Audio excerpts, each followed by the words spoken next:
Las campanas de la Catedral de Segovia resonaban en la madrugada cuando Julián Morales empujó la puerta de hierro forjado de Panadería Morales, el negocio que había pertenecido a su familia durante 3 generaciones.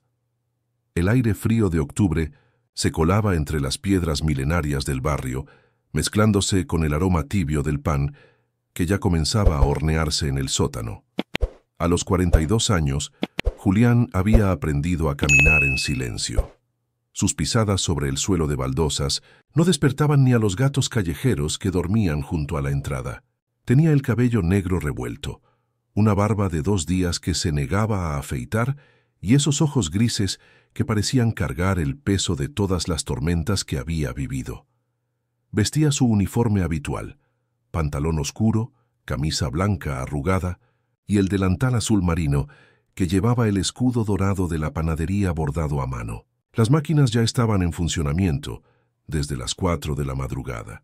Sus empleados, 2 hombres mayores que conocían cada secreto de la masa madre, trabajaban en silencio respetuoso. Sabían que don Julián no toleraba conversaciones innecesarias, especialmente en las primeras horas del día. Julián se dirigió hacia la mesa de amasado, donde esperaba una montaña de harina blanca como nieve. Sus manos, curtidas por años de trabajo, se hundieron en la masa con una fuerza que traicionaba la tormenta que llevaba dentro. Amasaba como si pudiera moldear también su dolor, presionando, girando, golpeando la superficie, hasta que sus nudillos se pusieron blancos. El reloj de pared marcó las 6:30 cuando escuchó los primeros pasos en el piso superior. Los niños se estaban despertando.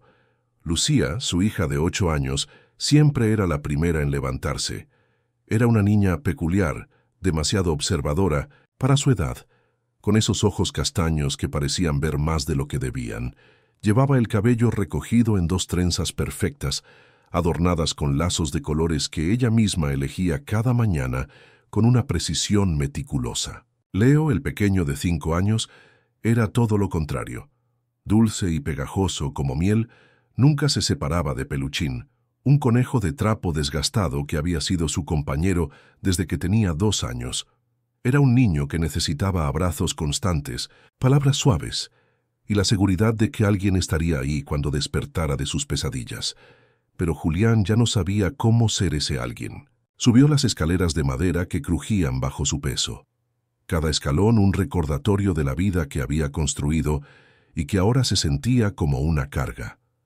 El apartamento sobre la panadería era pequeño pero acogedor, con techos bajos y vigas de madera vista, que su esposa había decorado con tanto cariño. Las paredes conservaban las fotografías familiares, los dibujos de los niños pegados con imanes en la nevera, y ese aire de hogar que se había desvanecido junto con ella. Lucía ya estaba sentada en la mesa de la cocina, vestida con su uniforme escolar impecable, el cabello perfectamente peinado. Tenía frente a ella un cuaderno donde dibujaba caballos con una precisión inquietante para una niña de su edad. No levantó la vista cuando su padre entró. «Buenos días, papá», murmuró sin apartar los ojos del dibujo. Leo apareció arrastrando los pies, con el pijama arrugado y Peluchín colgando de una oreja. Se frotó los ojos con el dorso de la mano y miró a su padre con esa expresión esperanzada que partía el corazón. «¿Puedo desayunar en tu regazo hoy?», preguntó con esa voz pequeña que aún conservaba el acento dulce de la infancia. Julián sintió cómo se le cerraba la garganta. Cada petición de afecto de sus hijos era como un puñal que le recordaba lo mucho que había cambiado, lo frío que se había vuelto. Se acercó a la encimera y preparó mecánicamente el desayuno. Tostadas con tomate rallado y aceite de oliva, zumo de naranja recién exprimido y café solo para él. «Siéntate en tu silla, Leo. Ya eres mayor para esas cosas». Las palabras salieron más ásperas de lo que pretendía. Vio cómo el rostro del niño se ensombrecía, cómo abrazaba más fuerte a Peluchín y se dirigía hacia su silla arrastrando los pies. Lucía siguió dibujando, pero sus trazos se volvieron más intensos como si estuviera grabando su frustración en el papel.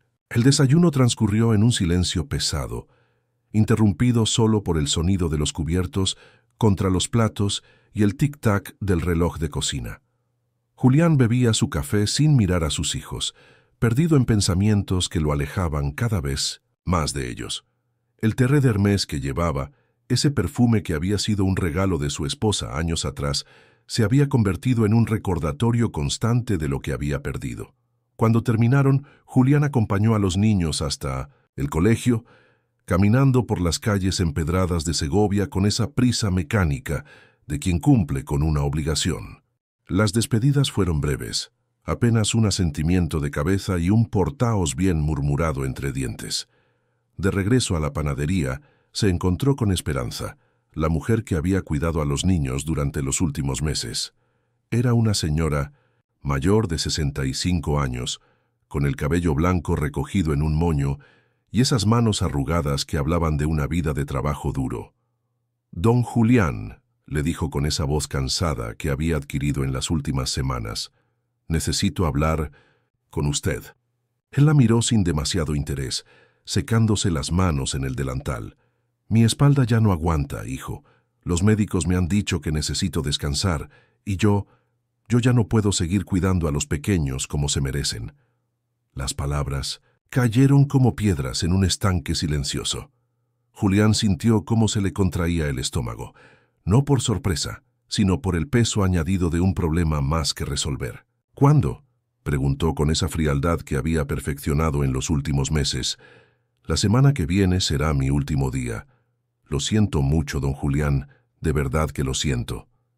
Esperanza se marchó dejando tras de sí el eco de sus disculpas y la certeza de que Julián tendría que enfrentarse una vez más a la necesidad de dejar entrar a alguien nuevo en su vida cuidadosamente blindada. Esa tarde, mientras amasaba con más fuerza de la necesaria, trincó los dientes al admitir para sus adentros que necesitaba ayuda. Pero la sola idea de permitir que una extraña entrara en su casa, en su rutina, en la intimidad de sus heridas, le provocaba una sensación de ahogo que lo obligó a detenerse y respirar profundo. El teléfono sonó 3 veces antes de que se decidiera a contestar. Al otro lado de la línea, una voz femenina con acento andaluz preguntaba por el puesto de niñera que había anunciado en el periódico local. «Soy Isabel Ríos», dijo la voz cálida como el sol de Granada. «Me gustaría concertar una entrevista, si es posible». Julián cerró los ojos, sintiendo cómo se le escapaba otro pedazo de control sobre su vida perfectamente ordenada.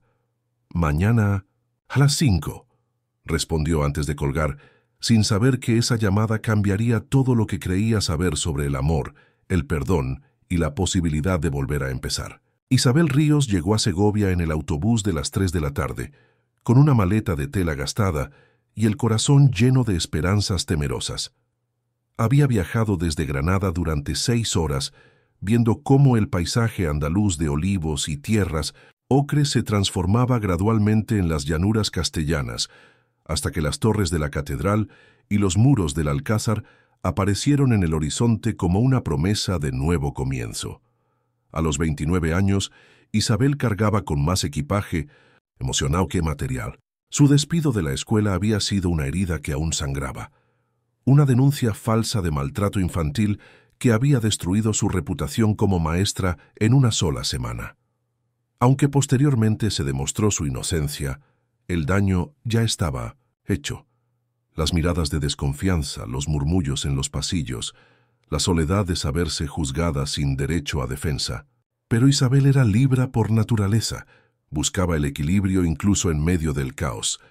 Llevaba puesta una falda larga de algodón en tonos tierra, una blusa blanca de manga francesa y un chal de punto que había tejido su abuela. Su cabello castaño, ondulado, caía libre sobre los hombros, y sus ojos color ámbar reflejaban una mezcla de determinación y vulnerabilidad que la hacía parecer más joven de lo que era. Caminó por las calles empedradas, siguiendo las indicaciones que había anotado en un papel arrugado, admirando la arquitectura medieval que la rodeaba. Todo era tan diferente a Granada, tan contenido y severo, pero había una belleza austera en esas piedras que habían resistido siglos de historia. La panadería Morales se alzaba en una esquina, con su fachada de piedra y el letrero dorado que brillaba bajo la luz de la tarde. A través del cristal pudo ver el interior. estantes llenos de pan recién horneado, una vitrina con dulces tradicionales y el movimiento pausado de los clientes que iban y venían. Era exactamente como se había imaginado un negocio familiar, de Castilla. Respiró profundo, ajustó su chal y empujó la puerta. Una campanilla anunció su entrada. «¿Don Julián Morales?», preguntó al hombre que estaba tras el mostrador, un señor mayor con delantal blanco que la miró con curiosidad. «Está arriba, suba por esa puerta, al fondo». Isabel subió las escaleras de madera, notando cómo crujían bajo sus pasos. Cada escalón parecía llevarla más lejos de su antigua vida y más cerca de algo desconocido que la emocionaba y la aterrorizaba a partes iguales. Cuando llegó al rellano, encontró una puerta entreabierta. Tocó suavemente. «Adelante». La voz que respondió era grave, áspera, como si saliera de una garganta acostumbrada al silencio. Isabel empujó la puerta y se encontró cara a cara con Julián Morales. El hombre que tenía frente a ella era imponente sin pretenderlo. Alto, de hombros anchos, con esos ojos grises que parecían evaluar cada detalle de su presencia.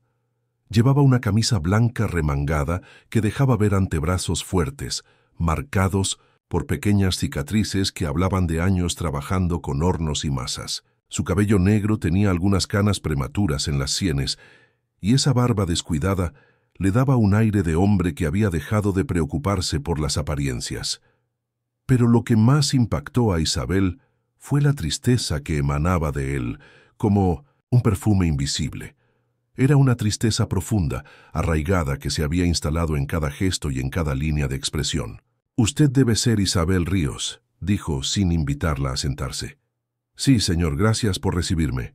Julián la estudió en silencio durante unos segundos que se sintieron eternos. Isabel mantuvo la compostura, aunque notó cómo las manos le temblaban ligeramente. Había algo en la intensidad de esa mirada que la desarmaba. ¿Por qué dejó su trabajo anterior? Preguntó directamente, sin preámbulos. La pregunta que Isabel había temido desde que decidió responder al anuncio. Había ensayado la respuesta durante todo el viaje, pero ahora, bajo esa mirada penetrante, las palabras se le atoraron en la garganta. «Había malentendidos, problemas que se resolvieron pero que afectaron mi situación laboral». Julián arqueó una ceja, claramente insatisfecho con la respuesta evasiva. «Necesito saber exactamente qué tipo de problemas. Aquí están mis hijos». La dureza en su voz no escondía un matiz protector que conmovió a Isabel. A pesar de su frialdad aparente, era evidente que ese hombre pondría el mundo patas arriba por sus hijos. «Me acusaron falsamente de maltrato infantil», dijo finalmente mirándolo a los ojos. La investigación demostró que las acusaciones eran infundadas, pero el daño ya estaba hecho. Nadie quiere contratar a una maestra con esa historia, aunque sea inocente. El silencio que siguió fue tan denso que Isabel pudo escuchar el latido de su propio corazón. Julián no apartó la mirada, como si estuviera leyendo su alma para encontrar rastros de mentira. Finalmente, asintió casi imperceptiblemente. «Los niños llegan del colegio en 1 hora. Si consigue que no lloren antes de que se vayan a dormir, tendrá el trabajo». Era una prueba de fuego y ambos lo sabían. Isabel sintió cómo se le secaba la boca, pero asintió con determinación. «¿Puedo conocer algo sobre ellos antes de que lleguen?». Por primera vez, algo parecido a la sorpresa cruzó el rostro de Julián.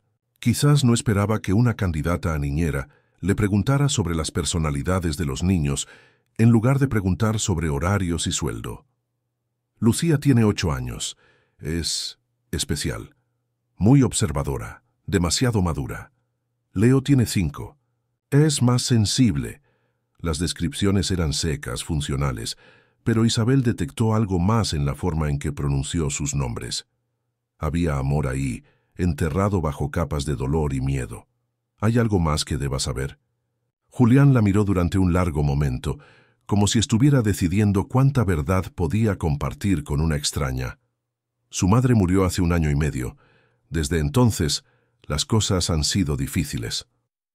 La confesión cayó entre ellos, como una piedra en un lago tranquilo, creando ondas de comprensión que Isabel sintió hasta los huesos. Ahora entendía la tristeza, la dureza, la forma en que Julián se mantenía erguido, como si cargara el mundo en los hombros. En la distancia, se escuchó el sonido de una puerta cerrándose y voces infantiles que subían por las escaleras. Los pasos en la escalera se hicieron más nítidos, acompañados de voces infantiles que contrastaban dramáticamente con el silencio tenso que había dominado la entrevista. Isabel enderezó los hombros y respiró profundo, preparándose para el momento que definiría su futuro en esa casa. Lucía apareció primero, subiendo los escalones con la precisión de una pequeña adulta. Llevaba su mochila escolar perfectamente ajustada a los hombros y su uniforme impecable, pero lo que más llamó la atención de Isabel fueron sus ojos, grandes, castaños y demasiado serios para una niña de 8 años. Había en ellos una madurez forzada que hablaba de responsabilidades asumidas demasiado pronto. Detrás de ella, Leo subía más despacio, arrastrando una mochila que parecía demasiado grande para su pequeño cuerpo. Peluchín, su conejo de trapo, colgaba de su mano libre, tan desgastado que era evidente que había sido amado intensamente. Sus mejillas estaban sonrosadas por el frío de la tarde y tenía esa expresión ligeramente confundida de los niños, pequeños que aún no entienden por completo el mundo de los adultos. «Papá», dijo Lucía al entrar al salón, pero se detuvo en seco al ver a Isabel. Sus ojos se clavaron en la extraña con una intensidad que resultaba inquietante en alguien. Tan joven, Leo se escondió inmediatamente detrás de su hermana, asomando apenas la cabeza para observar a la visitante con curiosidad mezclada con timidez. «Niños», dijo Julián con esa voz controlada que Isabel ya empezaba a reconocer. «Ella es Isabel. Pavsas va a estar con vosotros esta tarde». No mencionó que era una entrevista, no explicó la situación. Simplemente dejó que la información flotara en el aire como una sentencia pendiente. Isabel se agachó hasta quedar a la altura de los niños, un gesto instintivo que había perfeccionado durante sus años como maestra. Su falda se extendió alrededor de ella como un círculo de tela suave. «Hola», dijo con una sonrisa genuina. «Me llamo Isabel y vengo de muy lejos, de Granada. ¿Sabéis dónde está Granada?» Lucía la estudió durante unos segundos más antes de responder. «En Andalucía está la Alhambra». «Exacto, eres muy inteligente». Isabel notó cómo algo se suavizaba ligeramente en la expresión de la niña ante el elogio. «Y tú debes ser Leo». El pequeño se aferró más fuerte a Peluchín, pero asintió casi imperceptiblemente. «¿Cómo se llama tu amigo?», preguntó Isabel señalando al conejo de trapo. «Peluchín», murmuró Leo con esa voz pequeña que apenas se escuchaba. «Es un nombre muy bonito, ¿me lo presentas?». La pregunta tomó por sorpresa tanto a Leo como a Julián, que observaba la escena desde el marco de la puerta con los brazos cruzados. La mayoría de los adultos ignoraban a Peluchín o, en el peor de los casos, sugerían que Leo ya era muy mayor para muñecos. Leo miró a su padre, luego a Isabel, y finalmente levantó tímidamente el conejo. «Peluchín, ella es Isabel», dijo con solemnidad, como si estuviera presentando a dos personas importantes. «Mucho gusto, Peluchín», respondió Isabel con la misma seriedad, extendiendo su mano para que el niño pudiera hacer que el conejo la saludara. Por primera vez desde que había entrado, Leo sonrió. Era una sonrisa pequeña, casi imperceptible, pero real. «¿Tenéis hambre?», preguntó Isabel dirigiéndose a ambos niños. «Podríamos preparar la merienda juntos». «Nosotros no cocinamos», dijo Lucía rápidamente. «Papá no deja». Isabel miró hacia Julián, que mantenía esa expresión indescifrable que ya le resultaba familiar. «¿Y si preparamos algo muy sencillo? ¿Qué os gusta comer cuando llegáis?» «Del colegio». «Croquetas», respondió Lucía sin dudarlo. «Natillas», añadió Leo mirando esperanzado hacia su padre. Isabel sintió una punzada de ternura al ver cómo Leo buscaba la aprobación paterna, incluso para expresar una preferencia alimentaria. «Las natillas están en la nevera», murmuró Julián desde la puerta. Era una concesión pequeña, pero Isabel la interpretó como una señal de que podía proceder. Los siguientes 30 minutos fueron una danza cuidadosa de aproximación, Isabel sirvió las natillas a Leo en un cuenco pequeño, calentó las croquetas para Lucía y poco a poco logró que ambos niños se relajaran en su presencia. Lucía incluso le mostró uno de sus dibujos de caballos, explicándole con detalle técnico la diferencia entre un andaluz y un árabe. Leo, por su parte, insistió en que Peluchín también tenía hambre, así que Isabel le sirvió una merienda simbólica en un platito de juguete que encontró en una estantería. Julián observaba desde la distancia, y aunque su expresión seguía siendo indescifrable, Isabel notó que había aflojado ligeramente la tensión en los hombros. Cuando llegó la hora del baño, los niños protestaron como era de esperar, pero sin lágrimas. Lucía negoció 5 minutos extra para terminar un dibujo, y Leo pidió que Peluchín pudiera vigilar desde una silla cerca de la bañera. A las 8 en punto, ambos niños estaban en pijama, con los dientes lavados y listos para cenar. No había habido gritos, no había habido lágrimas, no había habido drama. Julián apareció en la puerta de la cocina cuando Isabel estaba ayudando a Leo a ponerse las zapatillas. «Empiezas mañana», dijo simplemente. 7 de la mañana.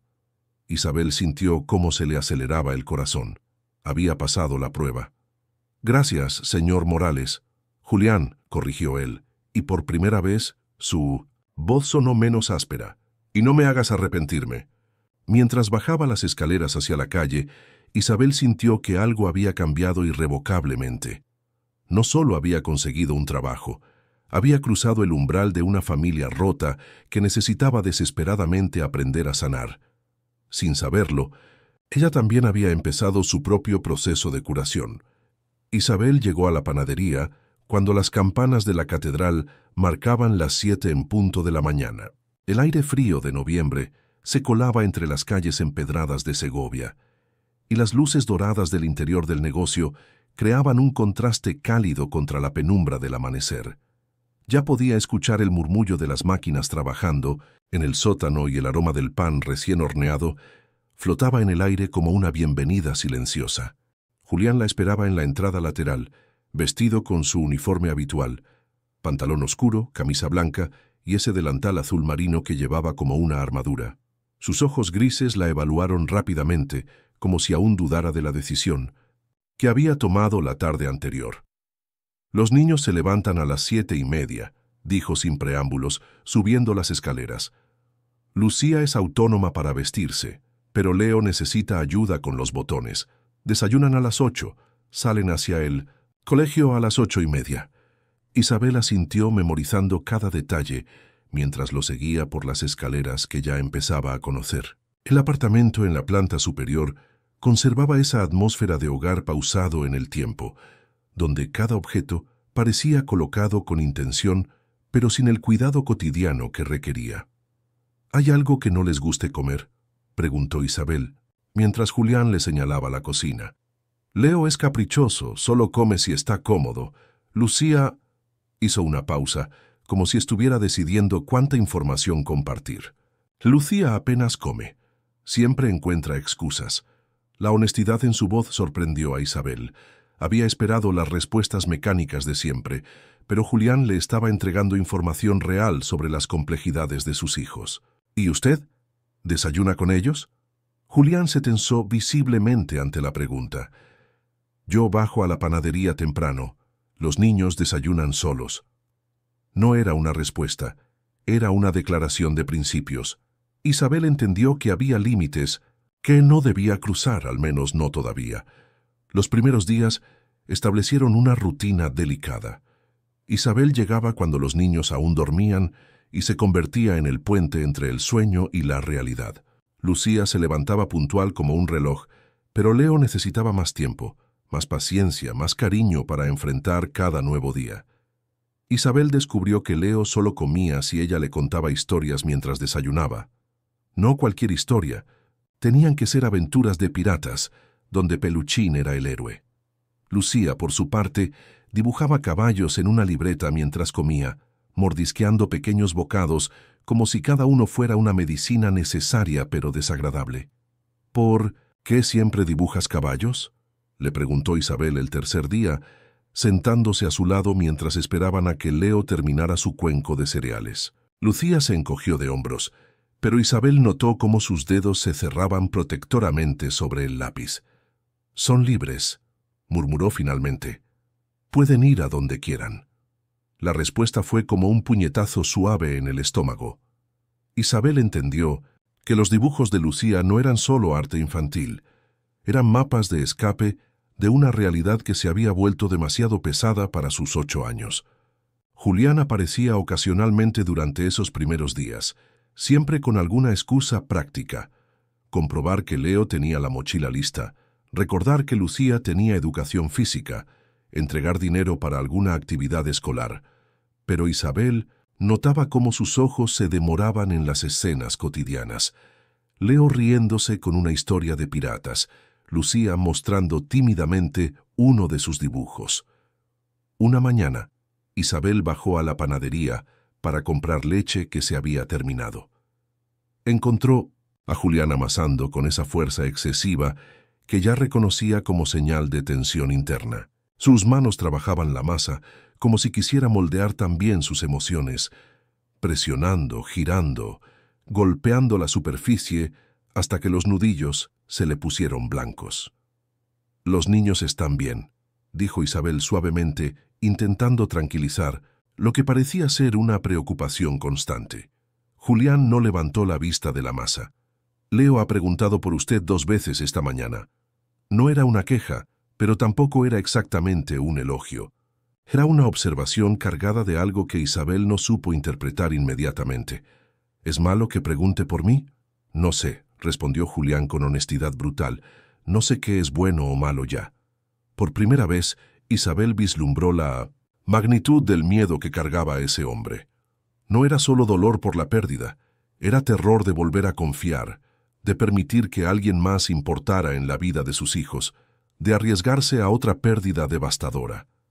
«Puedo mantener distancia si es lo que prefiere», ofreció Isabel, aunque la idea le dolía más de lo que esperaba. Julián finalmente levantó la vista, y sus ojos grises se clavaron en los de ella con una intensidad que la dejó sin aliento. «No», dijo después de un largo silencio. «No es lo que prefiero». La confesión quedó suspendida entre ellos como una promesa frágil. Julián volvió a concentrarse en la masa, pero algo había cambiado en la atmósfera de la panadería. Isabel subió las escaleras con la leche en la mano y el corazón latiendo de una manera que no había experimentado en mucho tiempo. Arriba, Leo la esperaba con Peluchín en brazos y esa sonrisa que se estaba volviendo cada vez más frecuente. «Isabel, ¿puedes contarme la historia del pirata que salvó a su familia?» Isabel se sentó a su lado, sabiendo que ya no era solo una empleada en esa casa. Sin darse cuenta, se había convertido en algo más complejo y peligroso. Se había convertido en alguien que importaba.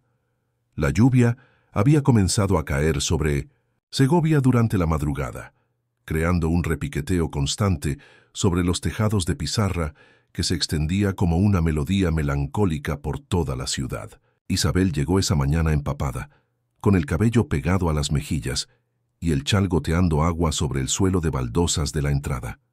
Habían pasado 2 semanas desde que comenzó a trabajar en casa de los Morales, y la rutina se había vuelto tan natural como respirar. Pero esa mañana algo era diferente. Cuando subió las escaleras, encontró a Leo sentado en el suelo del pasillo, aún en pijama, con Peluchín abrazado contra el pecho y lágrimas silenciosas corriendo por sus mejillas. «¿Qué pasa, pequeño?», preguntó Isabel, agachándose inmediatamente a su altura. «Tuve pesadillas», murmuró Leo con esa voz quebrada que utilizaba cuando el mundo se volvía demasiado grande para él. «Y papá no vino». Isabel sintió cómo se le encogía el corazón. En esas 2 semanas había aprendido que Leo tenía pesadillas frecuentes, pero Julián nunca había mencionado qué hacer en esas situaciones. «¿Quieres contarme la pesadilla?». Leo negó con la cabeza, enterrando el rostro en el pelaje gastado de Peluchín. «Era muy fea», esta vez asintió. «¿Sabes qué? Cuando yo era pequeña y tenía pesadillas, mi abuela me enseñó un truco». Leo levantó la vista, con los ojos brillantes de curiosidad, a pesar de las lágrimas. Me decía que las pesadillas son como nubes negras que se llevan con el viento. ¿Quieres que soplemos juntos para que se vaya esta nube? Durante los siguientes minutos, Isabel y Leo estuvieron soplando hacia el aire, como si pudieran expulsar físicamente los miedos nocturnos. Poco a poco, las lágrimas cesaron y apareció una sonrisa tímida en el rostro del niño. Lucía los observaba desde la puerta de su habitación, ya vestida y con el cabello perfectamente peinado, pero con una expresión que Isabel no supo interpretar inmediatamente. ¿Tú también tienes pesadillas?, le preguntó Isabel cuando Leo fue al baño a lavarse la cara. Lucía se encogió de hombros con esa madurez forzada que tanto la caracterizaba. Ya no, aprendí a no tenerlas. La respuesta fue tan adulta, tan controlada, que Isabel sintió un escalofrío. Una niña de 8 años no debería haber aprendido a no tener pesadillas. Debería tener derecho a sus miedos nocturnos y a que alguien la consolara. Durante el desayuno, Isabel notó que ambos niños estaban más callados de lo usual. Leo apenas tocó sus cereales y Lucía dibujaba con trazos más fuertes, como si estuviera grabando su frustración en el papel. ¿Pasa algo más?, preguntó Isabel suavemente. Papá se fue muy temprano hoy, dijo Lucía sin levantar la vista del dibujo. Ni siquiera nos dijo adiós. Era una queja pequeña, pero cargada de significado. Isabel entendió que los niños necesitaban esas pequeñas rutinas de conexión, esos momentos que les confirmaran que seguían siendo importantes para su padre. Cuando los niños se fueron al colegio, Isabel tomó una decisión que sabía que podía costarle el trabajo. Bajó a la panadería, donde encontró a Julián trabajando con esa intensidad feroz que había aprendido a reconocer como señal de tormenta interna. Leo tuvo pesadillas anoche, dijo directamente, sin preámbulos. Julián se tensó visiblemente, pero no dejó de amasar. Ya se le pasará. No se le va a pasar, Julián. Necesita saber que usted está ahí cuando tiene miedo. Estoy trabajando. A las 2 de la madrugada no está trabajando. Está evitando. Las palabras salieron más duras de lo que Isabel había pretendido, pero ya no podía retractarse. Julián se detuvo en seco, sus manos inmóviles sobre la masa, y la miró con una expresión que mezclaba sorpresa y algo peligrosamente parecido a la ira. No me diga cómo criar a mis hijos. No le estoy diciendo cómo criarlos, le estoy diciendo que los está perdiendo. El silencio que siguió fue tan tenso que Isabel pudo escuchar su propio pulso acelerado. Julián se limpió las manos en el delantal con movimientos bruscos, y por un momento, Isabel pensó que iba a pedirle que se marchara. En lugar de eso, Julián se sentó pesadamente en una silla de madera que había junto a la mesa de trabajo, y por primera vez desde que lo conocía, pareció un hombre derrotado. No sé cómo hacerlo, admitió con una voz tan baja que Isabel tuvo que acercarse para escucharlo. No sé cómo estar ahí sin desmoronarme. La confesión fue como una grieta en una pared que había parecido inquebrantable. Isabel vio al hombre detrás de la armadura, al padre que sufría tanto como sus hijos, pero que no sabía cómo expresarlo sin romperse completamente. No tiene que ser perfecto, dijo Isabel suavemente, sentándose en la silla frente a él. Solo tiene que estar presente. Julián levantó la vista, y por primera vez Isabel vio algo más que dolor en sus ojos grises. Vio miedo, vulnerabilidad y algo que podría haber sido esperanza. ¿Cómo? ¿Cómo se hace eso sin recordar? Completó Isabel, entendiendo perfectamente lo que no podía decir. Julián asintió, y en ese gesto Isabel reconoció a un hombre que había estado cargando solo con un peso demasiado grande durante demasiado tiempo. Poco a poco, dijo ella, un paso cada vez. Cuando Isabel subió de nuevo al apartamento para preparar la comida, algo había cambiado entre ellos. No era solo que Julián hubiera mostrado vulnerabilidad, era que había permitido que ella fuera testigo de su quebrantamiento. Y por primera vez desde que llegó a Segovia, Isabel sintió que no solo estaba cuidando a los niños, estaba ayudando a sanar a una familia entera, incluyendo al hombre que se resistía desesperadamente a ser salvado. El viernes por la mañana, Julián despertó con una opresión en el pecho que no supo identificar inmediatamente. La alarma no había sonado aún, pero ya no podía seguir durmiendo. Se había acostumbrado a esas madrugadas interminables donde el sueño se le escapaba entre los dedos como arena fina. Se levantó silenciosamente y caminó hacia la cocina para preparar el primer café del día, cuando escuchó algo que lo detuvo en seco. Voces susurrantes que venían del cuarto de Leo. Se acercó con cuidado y entreabrió la puerta. Lo que vio le atravesó el pecho como una flecha.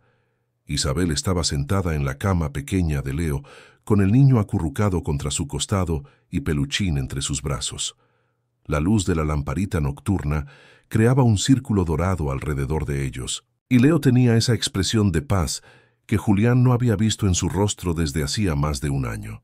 ¿Y entonces qué pasó con el pirata valiente?, preguntaba Leo con esa voz somnolienta de quien está luchando contra el sueño.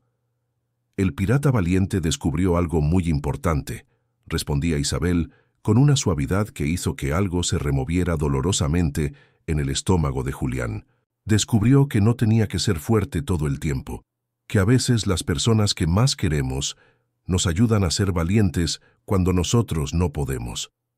Como tú me ayudas a mí, como yo te ayudo a ti. Julián se alejó de la puerta, sintiéndose como un intruso en su propia casa. Bajó a la panadería con esa opresión en el pecho, convertida ahora en algo más complejo. Una mezcla de gratitud, dolor y una emoción que se negaba a nombrar. Cuando Isabel bajó una hora después, para preparar el desayuno, Julián estaba amasando con menos violencia que de costumbre. Ella no mencionó el episodio nocturno, pero había algo diferente en la forma en que se movía por la cocina, como si se hubiera ganado el derecho a pertenecer a ese espacio. Leo durmió toda la noche, dijo simplemente mientras encendía la cafetera. Julián asintió sin levantar la vista de la masa. Gracias. Fue una palabra pequeña pero cargada de significado. Isabel la recibió como lo que era. Una rendición parcial, un reconocimiento de que ya no podía seguir fingiendo que no la necesitaba.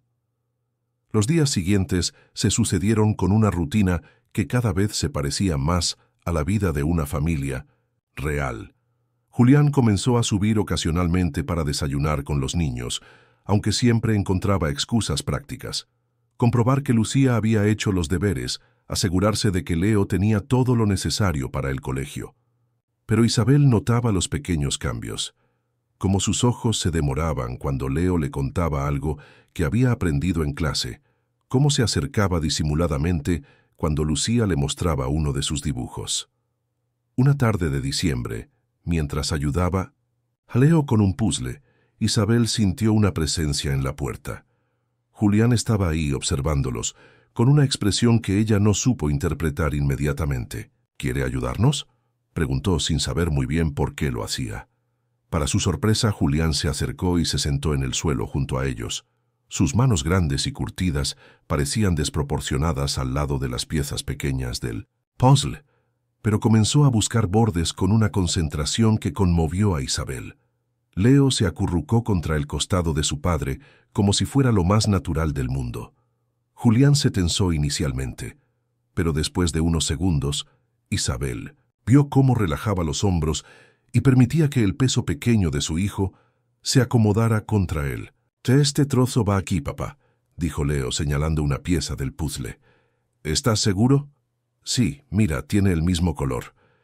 Cuando la pieza encajó perfectamente, Leo sonrió con esa alegría pura de los niños, y Julián sonrió también. Fue una sonrisa pequeña, casi imperceptible, pero real. Isabel sintió cómo se le cerraba la garganta. Estaba presenciando algo hermoso y doloroso a la vez. Un padre redescubriendo a su hijo. Una familia reconstruyéndose pieza por pieza como el puzzle que tenían entre las manos. Pero también era consciente de algo más. De cómo su propio corazón se aceleraba cada vez que Julián sonreía. De cómo sus ojos buscaban su aprobación cuando hacía algo bien con los niños. De cómo esa familia rota se había convertido en algo mucho más importante para ella de lo que había planeado. Esa noche, cuando los niños ya estaban dormidos, Isabel se encontró con Julián en la cocina. Él estaba preparando café solo, como siempre, pero cuando la vio llegar, silenciosamente preparó una segunda taza. «¿Cómo lo hace?», preguntó, de repente entregándole la taza humeante. «¿El qué?». «Hacer que parezca tan fácil estar con ellos, hablarles, hacer que se sientan seguros». Isabel tomó un sorbo de café, sintiendo cómo el líquido caliente le daba tiempo para encontrar las palabras correctas. «No es fácil», dijo finalmente. «Solo es natural. Ellos necesitan saber que son importantes, que sus emociones importan, que no están solos». Julián la miró con esos ojos grises que parecían estar leyendo su alma. «¿Y usted? ¿Quién la hace sentir importante a usted?». La pregunta la tomó completamente desprevenida. Por un momento, Isabel no supo qué responder, porque la verdad era demasiado compleja y peligrosa para ser expresada en voz alta. «No necesito», comenzó a decir, pero Julián la interrumpió. «Todo el mundo necesita». Se miraron por encima de las tazas de café, y en el silencio que se extendió entre ellos, Isabel supo que algo irreversible había comenzado a suceder. No era solo que estuviera ayudando a esa familia a sanar, era que ella misma se estaba enamorando, lenta y peligrosamente, del hombre que se resistía desesperadamente a ser amado de nuevo. La mañana del martes comenzó como cualquier otra, con el repiqueteo familiar de las máquinas en el sótano de la panadería y el aroma del pan recién horneado subiendo por las escaleras como una promesa de normalidad. Isabel llegó puntual, como siempre, pero notó que Julián no estaba en su puesto habitual tras el mostrador. «¿Don Julián?», preguntó a Manolo, uno de los panaderos veteranos. «Bajó temprano al sótano. Lleva ahí desde las 4», respondió el hombre mayor con una expresión preocupada. No es normal ni siquiera para él. Isabel subió al apartamento con una inquietud creciente. Los niños se despertaron como siempre. Lucía puntual y eficiente. Leo necesitando más mimos y tiempo para enfrentar el día. Pero durante el desayuno, ambos preguntaron por su padre. «¿Por qué papá no subió a decirnos buenos días?», preguntó Leo moviendo los cereales en el cuenco sin comer realmente. «Está trabajando, pequeño», respondió Isabel, aunque ella misma no estaba convencida. Después de llevar a los niños al colegio, Isabel bajó al sótano de la panadería. Lo que encontró la dejó sin aliento. Julián estaba de pie frente a una mesa cubierta de masa estropeada, con las manos temblorosas y la respiración entrecortada. Su camisa estaba empapada de sudor a pesar del frío de diciembre, y tenía esa palidez grisácea que ella había aprendido a asociar con sus momentos más oscuros. «Julián», dijo suavemente, acercándose con cuidado. Él se volvió hacia ella, y Isabel vio el pánico en sus ojos grises. No era dolor esta vez, era algo más primitivo y aterrador. «No puedo respirar», murmuró, llevándose una mano al pecho. «No puedo...». Isabel reconoció inmediatamente los síntomas. Su padre había sufrido ataques de pánico durante años, y ella había aprendido a identificarlos. «Míreme», dijo con voz firme pero tranquila. «Julián, míreme a los ojos». Él obedeció, aunque su respiración seguía siendo irregular y superficial. «Respire conmigo. Inhale. 1, 2, 3, 4. Exhale. 1, 2, 3, 4. Durante los siguientes minutos, Isabel guió a Julián a través del ejercicio de respiración, manteniéndolo conectado con su voz, con su presencia, con el momento presente. Gradualmente, su respiración se normalizó y el color comenzó a regresar a su rostro. «¿Qué pasó?», preguntó Isabel cuando lo vio más estable. Julián se sentó pesadamente en una silla de madera, cubriéndose el rostro con las manos. «Hoy era su cumpleaños», murmuró con voz quebrada. Elena habría cumplido 36 años. La confesión cayó entre ellos como una bomba silenciosa. Isabel entendió de inmediato por qué Julián había estado trabajando desde las 4 de la madrugada, por qué había evitado subir a desayunar con los niños, por qué se había encerrado en el sótano como si pudiera huir de sus propios recuerdos. «Los niños no saben», continuó Julián sin levantar la vista. «No he podido... No sé cómo decirles que es un día especial sin desmoronarme delante de ellos». Isabel sintió cómo se le partía el corazón. no solo por el dolor evidente de Julián, sino por la soledad absoluta en la que había decidido enfrentar esa fecha. «No tiene que hacerlo solo», dijo suavemente. «Sí tengo que hacerlo», respondió él con vehemencia, levantando la vista por primera vez. «Tengo que poder manejar esto solo, porque si no puedo ser fuerte para ellos, ser fuerte no significa no sentir dolor. Para mí sí». La rotundidad de su respuesta reveló la profundidad del muro que había construido alrededor de sus emociones. Julián había convertido la negación del dolor en su única forma de supervivencia, y ahora esa estrategia lo estaba destruyendo desde adentro. «Los niños saben que hoy es el cumpleaños de su madre». Julián negó con la cabeza. «El año pasado me escondí en el trabajo hasta muy tarde. Pensé que si no lo mencionaba, sería más fácil para ellos». Y funcionó. El silencio de Meidionetsim. Julián fue respuesta suficiente. «Ellos también la extrañan», dijo Isabel con cuidado. «Tal vez necesiten recordarla, honrarla, hablar de ella». «No puedo», susurró Julián. «Si empiezo a hablar de Elena, si permito que los recuerdos...» No terminó la frase, pero Isabel entendió. Julián tenía tanto miedo de desmoronarse que había elegido la anestesia emocional completa, sin darse cuenta de que esa misma anestesia estaba impidiendo que sus hijos procesaran su propio duelo. En ese momento, algo dentro de Isabel tomó una decisión que sabía que podía cambiar todo entre ellos. «Entonces, permítame ayudarlo».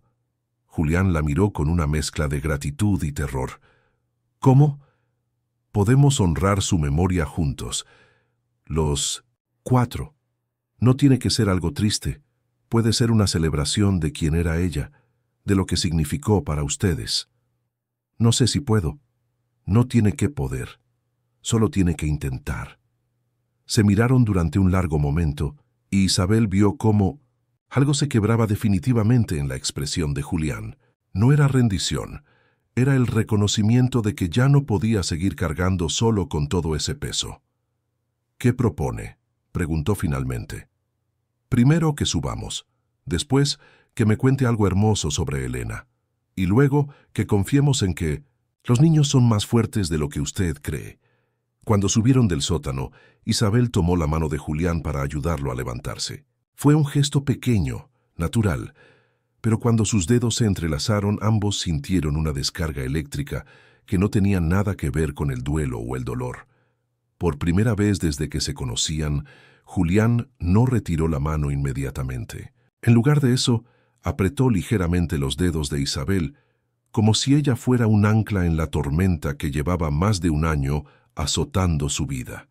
Y en ese momento, Isabel supo que ya no había vuelta atrás. Se había enamorado completamente de un hombre roto y estaba dispuesta a ayudarlo a sanar, aunque eso significara arriesgar su propio corazón en el proceso. Por primera vez en más de un año, Julián se sentó en el sofá del salón a esperar que sus hijos regresaran del colegio. Isabel había ido a recogerlos con una misión específica: preparar a Lucía y Leo para una conversación que él había estado evitando durante demasiado tiempo. Las manos le temblaban ligeramente mientras sostenía una fotografía que había estado guardada en el cajón de su mesita de noche. Elena, sonriendo en el Parque del Retiro durante su última visita a Madrid, con los niños pequeños colgados de sus brazos y esa expresión de felicidad pura que la caracterizaba. Cuando escuchó las voces en la escalera, su primer instinto fue huir. Pero la promesa que le había hecho a Isabel esa mañana lo mantuvo clavado en el asiento, respirando profundo y recordando las palabras que habían ensayado juntos. Leo entró corriendo como siempre, con peluchín bajo el brazo y las mejillas sonrosadas por el frío.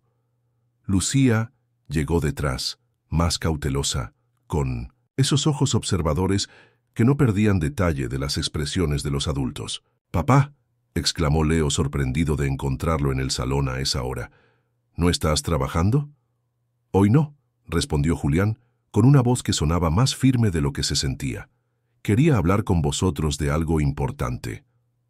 Isabel se sentó en el extremo opuesto del sofá, lo suficientemente cerca para darle apoyo, pero lo suficientemente lejos para no interferir en el momento padre-hijos que tanto había costado crear. «¿Qué pasa?», preguntó Lucía con esa madurez prematura que siempre la hacía parecer mayor de sus 8 años. Julián respiró profundo y mostró la fotografía. «¿Os acordáis de cuando sacamos esta foto?». Leo se acercó inmediatamente, con los ojos brillantes de reconocimiento. «Es mamá, ¿por qué no la habíamos visto antes?». La pregunta inocente fue como una puñalada, pero Julián se mantuvo firme. Porque a veces, cuando extrañamos mucho a alguien, duele mirar las fotos. «Pero hoy es un día especial». «¿Por qué?», preguntó Lucía, aunque Isabel notó que había algo en su expresión que sugería que ya sospechaba la respuesta. «Porque hoy mamá habría cumplido 36 años». El silencio que siguió fue diferente a todos los silencios que había habido en esa casa durante el último año. No era el silencio pesado del dolor no procesado, era el silencio expectante de los niños que finalmente recibían permiso para sentir. ¿Podemos cantarle feliz cumpleaños?», preguntó Leo con esa lógica pura de los 5 años. Julián sintió cómo se le cerraba la garganta, pero asintió. «¿Qué más podemos hacer?», preguntó Lucía, y por primera vez en mucho tiempo sonó como la niña que era en lugar de como la pequeña adulta en la que se había convertido. «Podemos contarnos nuestros recuerdos favoritos de ella», sugirió Isabel suavemente. Durante 100, la siguiente hora, algo mágico sucedió en el salón de los Morales. Leo recordó cómo Elena le cantaba canciones inventadas para dormir. Lucía habló de las tardes dibujando juntas, cuando su madre le enseñaba a hacer caballos que parecían reales, y Julián, con la voz quebrada pero firme, les contó cómo Elena bailaba en la cocina mientras cocinaba, cómo siempre olía a roces, y cómo les decía cada noche que eran lo más hermoso que le había pasado en la vida. «¿Por qué no hablábamos de mamá antes?», preguntó Leo acurrucado contra el costado de su padre. Julián miró a Isabel, buscando fuerzas en sus ojos color ámbar, porque papá pensaba que si no hablábamos de ella, no os dolería tanto. «Pero duele más no hablar», dijo Lucía con esa honestidad brutal de los niños. «Tienes razón», admitió Julián, «duele más no hablar». Mientras los niños jugaban en el suelo con un álbum de fotos que habían sacado de un armario, Isabel y Julián se encontraron solos en la cocina preparando una merienda especial. «¿Cómo se siente?», preguntó Isabel, notando que aunque Julián parecía agotado, también había algo más liviano en su expresión, como si hubiera estado conteniendo la respiración durante un año y finalmente pudiera exhalar.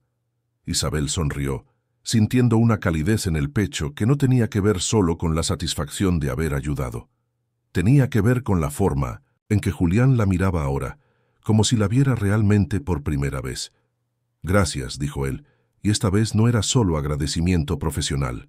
«No me las dé», respondió Isabel. «Esto lo hizo usted». «No, esto lo hicimos juntos». La palabra «juntos» quedó suspendida entre ellos, cargada de significados que ninguno de los dos se atrevía a explorar completamente. Pero cuando Julián se acercó para tomar una taza del estante superior y su brazo rozó el hombro de Isabel, ninguno de los dos se apartó. En el salón Leo había encontrado una foto de Elena embarazada de él. «Mira, papá, aquí estoy yo en la barriga de mamá». Cuando Julián se acercó a ver la foto, Isabel notó que por primera vez no había dolor puro en su expresión al mirar una imagen de su esposa. Había tristeza, sí, pero también algo que podría haber sido paz. Esa noche, después de acostar, a los niños, Julián e Isabel se quedaron en la cocina limpiando los restos del día especial. «Los niños están mejor», observó Isabel. «Sí», concordó Julián. «Y yo también». Se miraron por encima de la mesa y por primera vez desde que se conocían, no había barreras entre ellos. No había dolor no procesado, no había miedo al contacto emocional, no había pretensiones de que Isabel era solo una empleada. «Isabel», dijo Julián, y había algo diferente en la forma en que pronunció su nombre. «¿Sí? ¿Cómo lo sabía? ¿Cómo sabía que necesitábamos esto?». Isabel se encogió de hombros, sonriendo con esa suavidad que la caracterizaba, porque a veces, para poder seguir adelante, primero tenemos que mirar hacia atrás. y en el silencio que siguió, ambos supieron que habían cruzado una línea invisible. Ya no eran solo un viudo y la niñera de sus hijos, eran dos personas que habían aprendido a confiar la una en la otra, y esa confianza se estaba transformando lentamente en algo mucho más peligroso y hermoso. 3 semanas después del cumpleaños de Elena, la vida en casa de los Morales había encontrado un hitch muy diferente. No era exactamente felicidad, pero había algo que se le parecía. Momentos de risa compartida, conversaciones espontáneas durante las comidas y esa sensación de que finalmente podían respirar sin el peso constante del dolor no procesado. Isabel llegó esa mañana de enero con las mejillas coloradas por el frío castellano y una sonrisa que Julián había aprendido a esperar cada día. Los niños corrieron a abrazarla como hacían siempre, pero esta vez Julián no se escondió tras el periódico. En lugar de eso, la saludó con una sonrisa pequeña pero real y le sirvió café sin que ella se lo pidiera. «Los niños quieren enseñarte algo», dijo Julián señalando hacia el salón donde Lucía y Leo esperaban con expresión conspiratoria. A Isabel los encontró sentados en el suelo, rodeados de papeles de colores, tijeras y pegamento.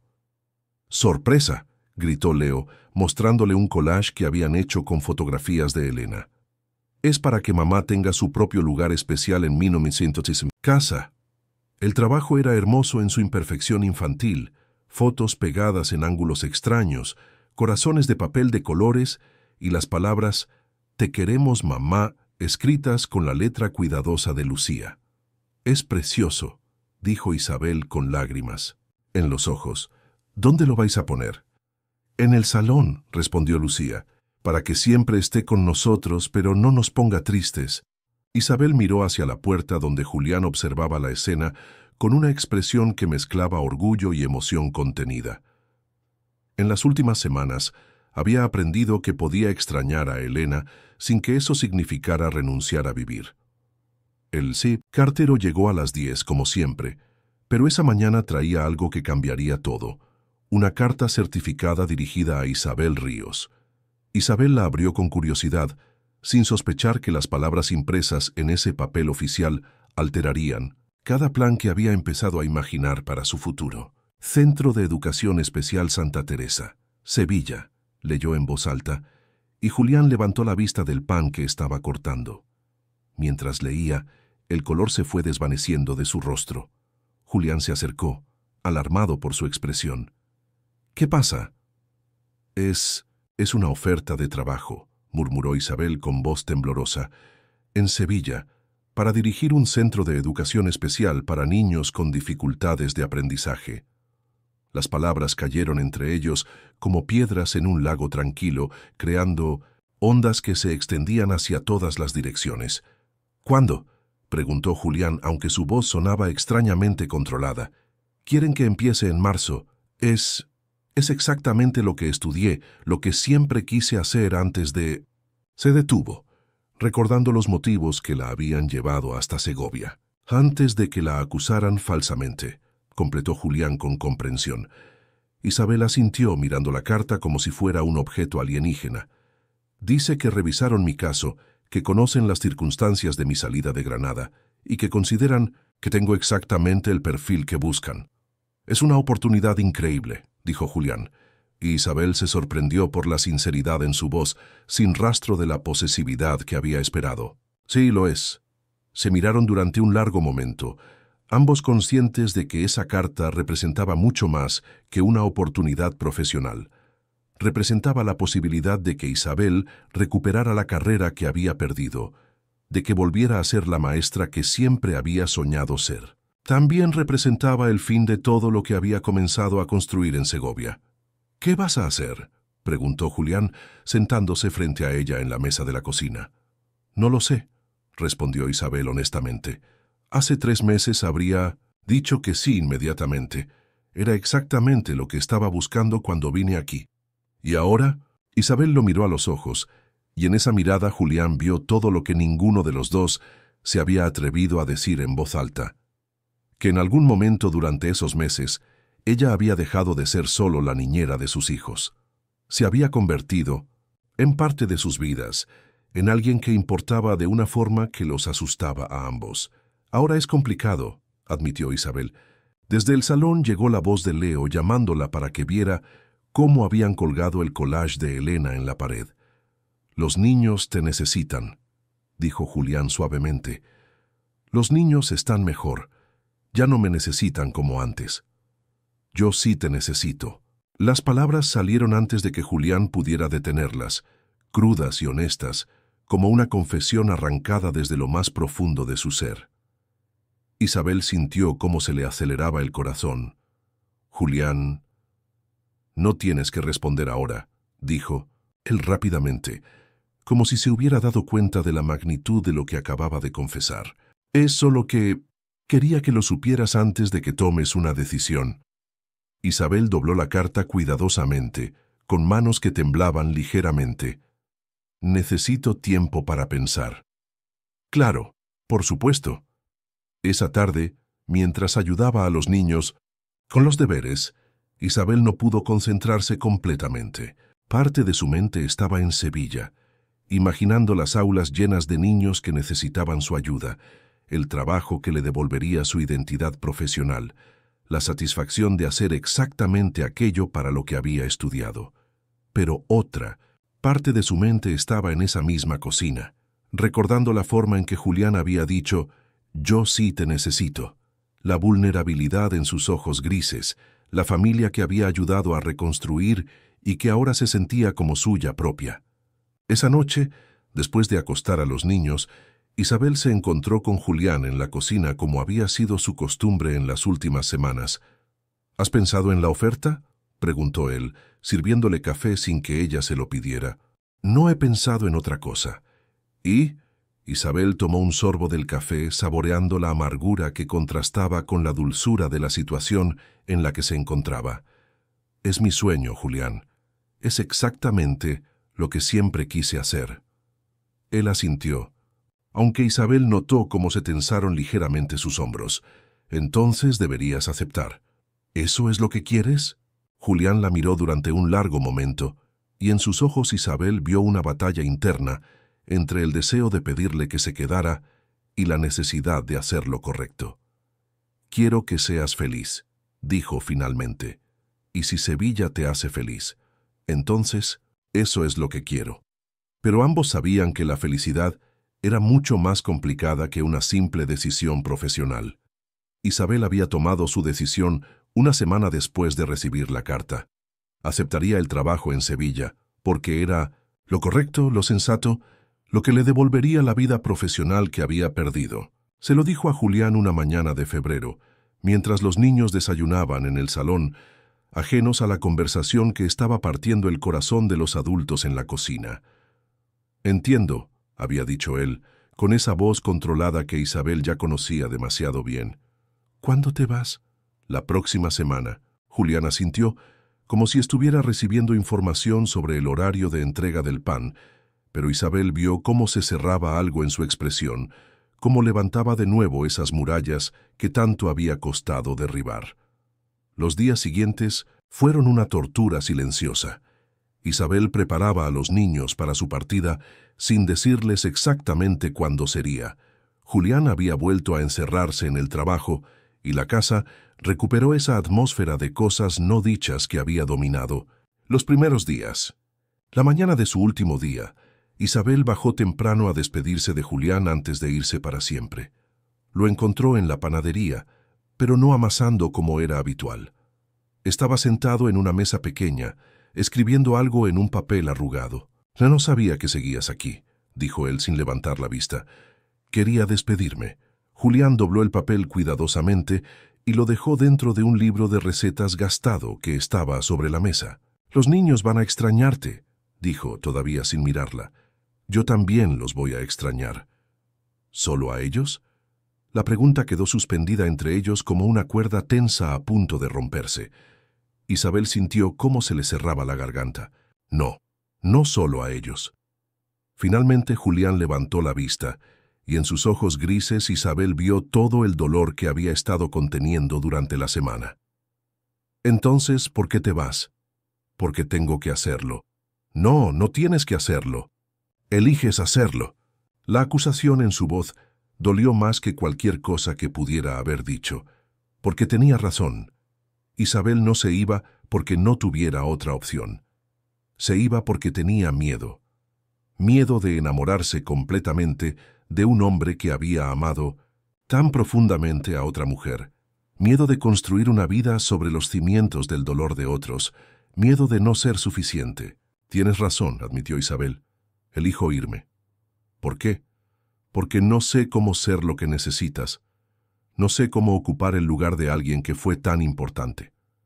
Julián se levantó de la silla con movimientos lentos, como si cada gesto le costara un esfuerzo enorme. Nadie te pidió que ocuparas su lugar. Te estoy pidiendo que crees el tuyo propio. Isabel se marchó sin responder, llevándose consigo las lágrimas que había estado conteniendo y la imagen de Julián de pie en la panadería, rodeado del aroma del pan y la soledad. 3 meses después, Isabel estaba en Sevilla dirigiendo el centro educativo con la competencia y pasión que siempre había caracterizado su trabajo. Era exactamente lo que había soñado. Niños que necesitaban su ayuda, un equipo comprometido, proyectos innovadores que estaban marcando la diferencia. Pero por las noches, cuando regresaba a su pequeño apartamento en el barrio de Santa Cruz, sentía un vacío que ningún logro profesional lograba llenar. Soñaba con las mañanas frías de Segovia, con las historias de piratas para Leo, con los dibujos de caballos de Lucía, con la forma en que Julián decía su nombre. Una tarde de mayo, mientras revisaba correspondencia en su oficina, su asistente le entregó un paquete sin remitente. Dentro encontró el libro de recetas de la panadería Morales y una nota pegada en la primera página. Isabel, encontré esta receta escrita por mí el día que te fuiste. Cada ingrediente representa algo que nunca supe cómo decirte.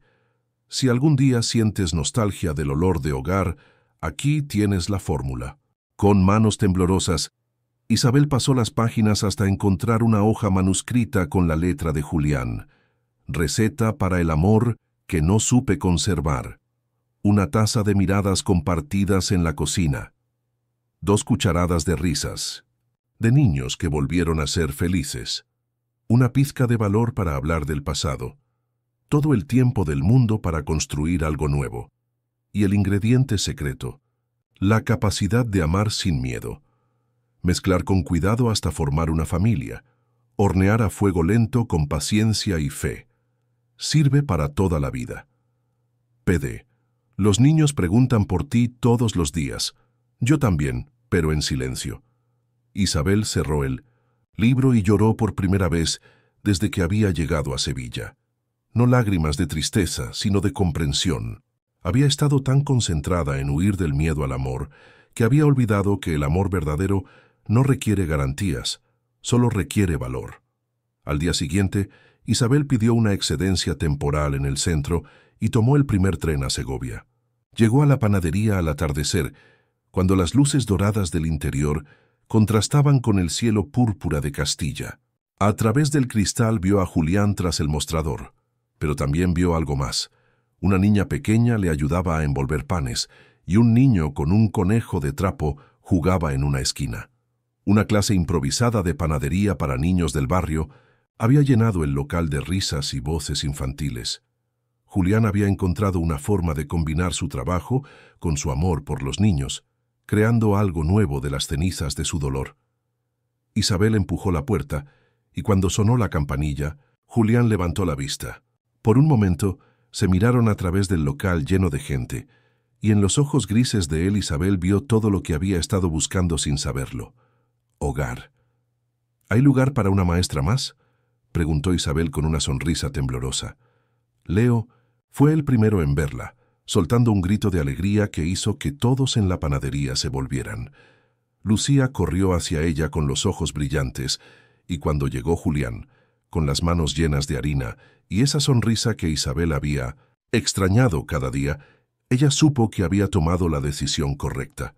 Siempre, respondió él, y en esa palabra estaba toda la promesa de un futuro construido no sobre el olvido del pasado, sino sobre la valentía de amar de nuevo.